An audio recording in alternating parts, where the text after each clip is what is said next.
Friends and I have been experimenting with removable bolts in muddy caves, and many of us have been concerned about the robustness of the devices. I don't mean their strength, they're plenty strong. I mean, how well do they hold up in a cave environment? What is their tolerance for crud? I just got some new removable bolts from climbing Taiwan. Compared to the Petzl design, which have proven to be finicky in caves, they look like they might be better suited for use underground. I don't have a cave or a hammer drill on hand right now, so I put a 10 mm masonry bit in my handheld driver and drilled holes in a concrete block to test the bolts. For this testing, I wanted to drill the hole barely long enough to fit the bolt in, against the recommendations of the manufacturer. I wanted to do this to see the effect of crud in the bottom of the hole. I used only a brush to dust out these holes, no blow tube, and as you'll see, this is really bad bolting hygiene. I wanted to see if I could gum up the works. This video should absolutely not be taken as instruction or advice. I am intentionally using these removable bolts wrong, against the advice of the manufacturer, and against good sense.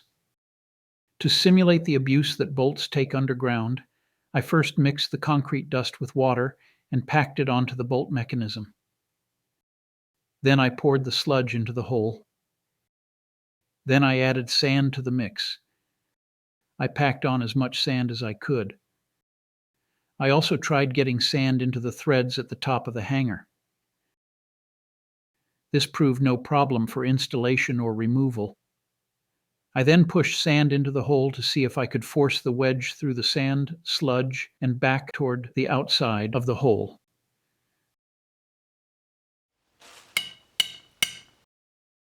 For the next simulation of cave mud, I combined honey and cornstarch. Wet cornstarch is fun to use in these experiments because it is a non-Euclidean fluid with some odd properties. I again added sand. I then smeared the cornstarch-honey-sand combination along the sleeve and the threaded region.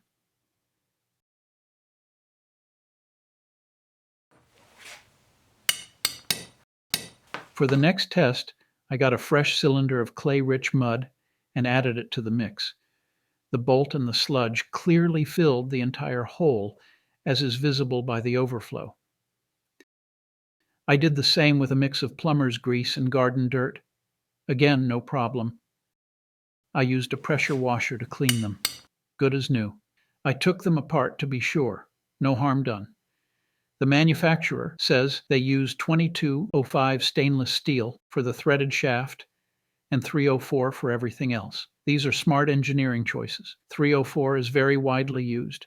It's machinable and has high ductility. Its ultimate strength is several times higher than its yield strength. It is extremely forgiving and has excellent corrosion resistance. Duplex 2205 is much stronger and much more expensive, but makes sense for the threaded shaft. I tested the components for ferromagnetism. In theory, 304 alloy hangers should not be magnetic. 304 is an austenitic alloy. But when you cut or pound on it, you can cause a phase transformation into martensite, which is magnetic. It also causes carbon atoms to bunch up a bit, and this can reduce corrosion life. However, these are not intended as permanent anchors. And when I look at the hangers under a scope at 250x, I see maybe a couple of percent martensite. A 304 bolt in a typical Appalachian cave with no brine and low chlorides should last about 1,000 to 20,000 years. With full martensite, we'd reduce that to the range of 50 to 1,000 years. But I'm seeing a percent or two, so we can ignore the magnetism here. The 2205 shaft will have a corrosion life of 2 to 5 times that of 304. I measured hardness at Rockwell C25, around 90,000 psi. A bit higher than you'd expect for annealed 304, but consistent with the cold working that resulted in the magnetism. Totally inconsequential.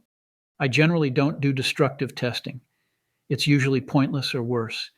It's entertaining to watch gear break, but focusing on ultimate strength just encourages dangerous misconceptions. Safety in climbing gear depends on how forces are distributed, how materials deform, and mostly how elasticity affects the system, how energy is absorbed. The inelasticity of a static rope that's stronger than a dynamic rope can kill you. F equals ma and F equals kx are not just equations, they are life and death considerations. I like to look at the underlying physics and highlight what matters in practical use. My goal is to give climbers accurate, responsible insight, not spectacle, and to counter the intuition that stronger equals safer. This approach is personal to me as well. A close friend died while aid climbing in a cave because he misunderstood these principles. We might honor his memory by helping others understand how stuff works. Why not break them? The removable bolt components, bolts and hangers, are made from standard engineering materials like 304. These materials are mass-produced in sheet and rod form and have extremely low likelihood of defects. 304 stainless is not a cottage industry alloy. Producing it requires integrated melt, alloying, and forging infrastructure with tight control of composition and processing.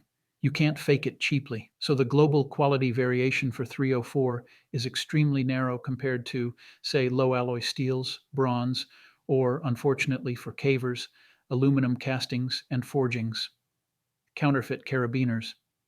But that's another video. Breaking these bolts on video would add zero real information. Their strength far exceeds what a human body can impose or withstand. What actually matters, the rock quality, technique, and proper installation, can't be expressed as a number. And if there is concern about a manufacturer's integrity, destructive testing of a bolt or two is meaningless. Instead, you'd need careful microstructural examination and non-destructive testing across a large sample set. Removable bolts are intended for shear loading only. Think standard aid climbs, not ones like this. But any real-world usage involves some amount of axial load. Tests on other removable bolts show them to have very high strength in the axial direction.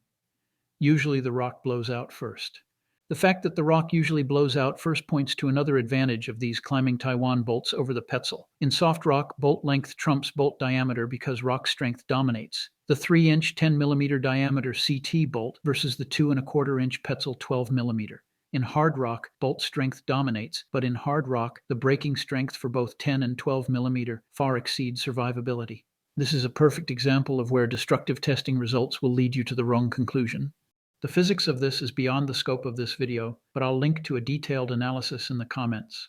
It's also worth noting that the longer 10mm CT bolt removes 10% less rock than the shorter 12mm Petzl bolt, so you're getting about 10% more bolting per battery. Returning to axial strength. Because the core principle at work in these bolts is lateral expansion under confinement, a radial pressure multiplier from a low-angle taper, we need to control the hole diameter to achieve the needed confinement. These climbing Taiwan bolts allow you to torque them down. In a sense, this isn't torquing to achieve tensile preload, as in wedge anchors. It is about mechanically setting the wedge to the local bore diameter. Think of it like calibrating the anchor to the hole. You can expand the sleeve using the handle until you feel firm engagement. That lets you tune for real-world variability in hole diameter, rock roughness, or small flares and cracks. That seems to me the big advantage of this design. It's more tolerant of the wobbly drilling that suboptimal cave settings often give us.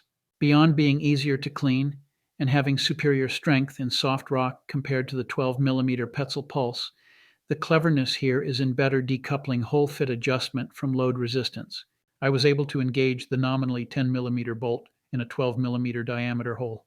I'll still avoid drilling bad holes, but this is very good to know, especially when drilling in confined or awkward places where suddenly the little Milwaukee decides to go on a rotary rampage.